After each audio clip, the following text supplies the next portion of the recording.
Setting boundaries is not selfish, it's an act of self-respect. Most people struggle with it because they confuse kindness with compliance and love with sacrifice. But let me tell you something. Every time you say yes to something that hurts you, drains you, or crosses your line, you're saying no to your own peace. You cannot live a balanced, fulfilled life if you keep betraying yourself to please others. The truth is, feeling guilty when you start setting boundaries is completely normal. Guilt is the emotional withdrawal symptom of people who were taught to prioritize others over themselves. If you grew up believing that being good means always being available, that love means always saying yes, or that rejection equals being rude, of course we'll feel guilty. That guilt doesn't mean you're doing something wrong, it just means you're doing something new. It means you're finally learning to value your own energy as much as you've valued everyone else's.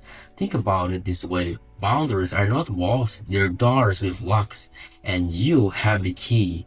They don't keep people out, they teach people how to enter your space with respect.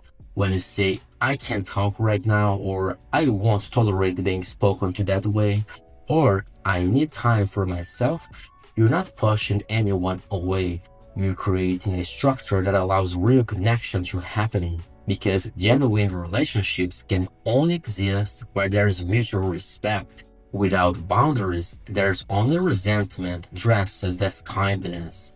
Now, the reason so many people feel guilty about boundaries is because they've been rewarded their whole life for self-abandonment.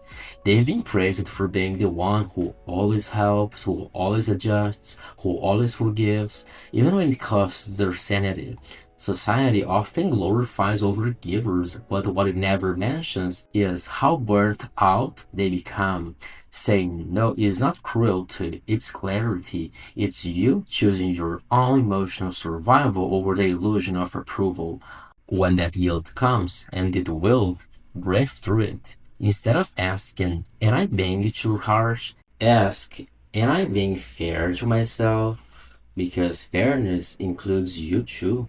You're allowed to rest, you're allowed to disconnect, you're allowed to protect your peace without explaining every detail. You're allowed to change your mind. Boundaries are not about control, they're about honesty. They're the invisible structure that turns chaos into calm. And here's something powerful to remember. The people who truly care about you will adjust to your boundaries. The ones who benefit from your lack of them will complain. Don't mistake their discomfort for proof that you're wrong. It's just their shock at realizing that you're no longer available for their convenience. With time, you'll notice that setting boundaries doesn't push the right people away, it filters the wrong ones out. So, next time you feel guilty for protecting your peace, remind yourself you're not rejecting others, you're returning to yourself. Boundaries are a love language, the language of self-worth, maturity, and authenticity. And once you master them, you stop living to be understood and start living to be at peace.